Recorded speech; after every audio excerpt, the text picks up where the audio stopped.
నమస్తే, నేను మీ పద్మావతి. ఈరోజు మనతో పాటు దైవాజ్ఞ బ్రహ్మశ్రీ వీరంపురం సుబ్రహ్మణ్య స్వామి గురూజీ గారు ఉన్నారు. నమస్కారం గురువుగారు. శుభాశీస్సులండి. గురువుగారు, మే నెలలో చూసుకున్నట్టయితే కనుక కర్కాటక రాశి వారికి అసలు వీరికి గోచారం ప్రకారం ఏ విధంగా ఉంటుందంటారు? దాంతో పాటుగా ఎటువంటి విషయాల్లో వీరు తప్పనిసరిగా జాగ్రత్తలు పాటించాలంటారు? మంచి విషయమేనండి. మనం చెప్పుకుంటున్నటువంటి ప్రతి రాశి వారికి అందులో కర్కాటక రాశి వాళ్ళు, ఈ కర్కాటక రాశి వాళ్ళు మే నెలలో పట్టిందల్లా బంగారమే, మట్టి పట్టుకున్నా కూడా బంగారమే. మట్టి పట్టుకుంటే బంగారం ఏమిటి స్వామి అంటారేమో. ఈరోజు మనం ఒక స్థలం గజం వచ్చేసి 50,000 పెట్టి కొన్నామనుకుందాం. ఇది రేపు లేదంటే వారానికో నెలకో ₹1,00,000. అప్పుడు గజం మీద 50,000 లాభం వచ్చినట్టేగా. అంటే బంగారం కంటే విలువైపోయింది కదా. అట్లా నువ్వు ఎన్ని వేల గజాలు కొంటే అంత అన్ని కోట్లు ఆదాయం. ఇదే మనం మట్టి పట్టుకుంటే బంగారం. మామూలుగా ఏదో స్వామి మట్టి పట్టుకుంటే బంగారం అవుతాడన్నాడని మట్టి పట్టుకున్నాను, బంగారం కాలేదే, ఇవన్నీ పేకు, నమ్మకూడదు అనే విధంగా వెళ్ళకూడదు. బంగారం కంటే కూడా విలువైన మాట అన్నమాట అదే ఇందాక చెప్పింది. మనము ఒక పొలం అని మనం అది ఒక ₹1,00,00,000 పెట్టి కొన్నామనుకోండి, ఒక ఎకరా. లేదు అది ఒక 10 లక్షలని మనం ఎకరా 10 లక్షలని కొన్నామనుకోండి, ఇది కొద్ది రోజులకి 10 కోట్లు, కొద్ది రోజులకి 10 కోట్లు. ఎలా అంటే అంతే, ఇంకా అది అలా మారిపోయింది పరిస్థితి. అంటే బంగారం కంటే కూడా త్రిబుల్ వాల్యుయేషన్ పెరిగిపోయింది. మనం అదే మట్టి పట్టుకున్న బంగారం అంటే ఇదే. మనం ఆడ అడుగు పెట్టినా, మనం ఎక్కడ ఏం చేసినా అది కలిసి రావడం అంటారనమాట. అలా ఆ విధంగా కర్కాటక రాశి వాళ్ళకి ఏది చేసినా కూడా ఈ నెలలో కలిసి వచ్చే అవకాశాలే ఎక్కువగా ఉన్నాయి. కర్కాటక రాశి వారికి మే నెలలో మంచి ఆర్థికపరమైనటువంటి యోగం విశేషంగా ఉంటుంది. కాకపోతే ఆలోచనలు ఎక్కువ వీళ్ళకి. ఆలోచనలు అంటే ఎవరు లేకపోతే వాళ్ళ మనసులో వాళ్ళే మాట్లాడుకోవడం, ఆలోచించడం. అంటే ఏంటంటే, ఇప్పుడు నేను ఈ కార్ చూశాను, బాగుంది, ఈ కార్ నేను కొంటే బాగుంటుంది, కొనాలి, ఎట్లా కొనాలి, ఎప్పుడు కొనాలి. లేదు ఒక అందమైన ఇల్లు చూసారనుకోండి, నేను కూడా ఇలాంటి ఇల్లు కొనుక్కోవాలి,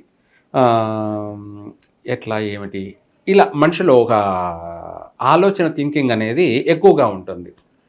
ఉద్యోగం, నాకు ఈ జాబ్ వస్తే బాగుండు, అది వచ్చే అవకాశం కూడా ఉంది.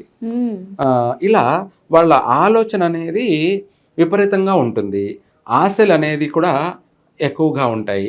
గాలి కంటే వేగంగా ఉంటుంది. గాలి మనకంటే వెనకబడుతుంది అనమాట. అంటే ఈ కర్కాటక రాశి వాళ్ళకి ఆలోచనలు విపరీతంగా ఉంటాయి. అయితే ఆలోచనకు తగినట్టుగా కొన్ని పనులు నెరవేరుతాయి కూడాను. ఆ ఆలోచనకు తగినట్టుగా ఆర్థిక పరంగా కొన్ని పనులు నెరవేరుతాయి. ఈ రాశి వాళ్ళు ఈ మే నెలలో 100% ప్రయత్నం చేసుకోవచ్చు. వాళ్ళ దగ్గర ఉన్న డబ్బుతోటి ఇల్లు కొనాలనుకుంటే సొంత ఇంటి కళ నెరవేరుతుంది. ఇల్లు కూడా కొనాలి కూడా, ప్రతి ఒక్కరు కూడా. ఎందుకంటే ఈ నెల వచ్చేటప్పటికి ఈ రెంట్లు ప్రతి నెల తిరిగి చూడకతలకే నెల వచ్చేస్తూ ఉంటుంది. నిన్ననే కట్టాం కదా, మళ్ళీ అప్పుడే రెంట్ వచ్చేసింది అనే చెప్పి బాధపడుతూ ఉంటారు. ఆ ఇంటి రెంట్ కట్టేదానికి బదులుగా ఆ ఇంటి రెంట్తో పాటు ఇంకో కొంత వేసుకొని ఈఎంఐ కట్టుకుంటే మన సొంత ఇల్లుగా ఉండిపోతుంది కదా అని చెప్పేసి వీళ్ళకు ఆలోచన. ఇందాక చెప్పాను కదా, ఆలోచనలు వీళ్ళు గాలి కంటే వేగంగా ఉంటారని. గాలి కూడా వీళ్ళ వెనకబడిపోతుంది అనమాట. అలాంటి ఆలోచనలు వీళ్ళల్లో మొదలవుతాయి అన్నమాట. అదే తడువుగా వాళ్ళ దగ్గర ఉన్న సొమ్ముతోటి ఈఎంఐకి వెళ్ళడము, లోన్కి వెళ్ళడము, లేకపోతే ఇంకొకటి ఎట్సెట్రా చేసి ఇల్లు కొనడం జరిగిపోతుంది. ఈ నెలలో, మే నెలలో ఇల్లు కూడా కొంటారు. అలాగే కొనాలనే ఆశ కూడా మొదలవుతుంది కొంతమందికి. ఆ విధంగా స్థిరపడే అవకాశం కూడా ఉంది ఈ మే నెలలో. స్థిరపడే అవకాశం కూడా ఉంది కర్కాటక రాశి వారికి. అన్ని విధాలుగా అన్ని రంగాలలో రాణించే అవకాశం కూడా ఉన్నది. మొండితనంతో, పట్టుదలతో, ఆశయ సాధనతో వాహనాలు కొంటారు, నూతన వాహనాలు, చక్కగా వస్తువులు కొంటారు. మీరన్నట్టుగా బంగారం కొనే అవకాశం, వెండి వస్తువులన్నీ కూడా కొనే అవకాశం ఉంది. అలాగే ఇల్లు కూడా మంచి అందమైన సుందరమైనటువంటి స్వగృహాన్ని కొనే అవకాశం ఉంది. అలాగే ఇంట్లో కావాల్సిన వసతులన్నీ, ఇంటిని అలంకరించుకునేటువంటి అందమైనటువంటి గృహాన్ని అలంకరించుకోవడానికి కోసమై ఎంత ఖర్చైనా చేసి కూడా ఇంటిని అందంగా సుందరంగా రూపురేఖలను తీర్చిదిద్దుకుంటారు.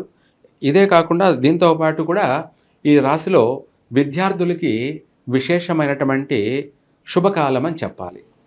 ఈ రాశిలో పిల్లలందరూ కూడాను చెప్పాలంటే ఎక్కువగా అధికంగా డాక్టర్ బైపీసీకి సంబంధించినటువంటి సబ్జెక్టుల్లో కూడా రాణించే అవకాశం ఉంది.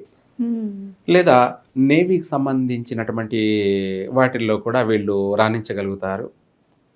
నేవీ అంటే మన స్టీమర్ సంబంధించి ఇటువంటి వాటికి సంబంధించి అటువంటి రంగాలలో కూడా ఎక్కువగా రాణించే అవకాశము ఉంది. విద్యార్థులకి మంచి మార్కులతోటి అనుకున్న దాన్ని సాధించే అవకాశం కూడా ఈ రాశి యొక్క విద్యార్థులకి కలిసి వచ్చే కాలం అని చెప్పాలి. వీటితో పాటు కూడా వివాహ జీవితంలో అధికంగా ఆలస్యం జరిగి ఇంకా వివాహం కాలేదు ఎప్పుడవుతుంది అని అనుకునే అటువంటి వాళ్ళందరికీ కూడా ఈ నెలలో ఏకంగా శుభవార్తలు వింటారు. ఎంగేజ్మెంట్లు, నిశ్చితాంబూలాలు కూడా జరిగే అవకాశం ఉంది.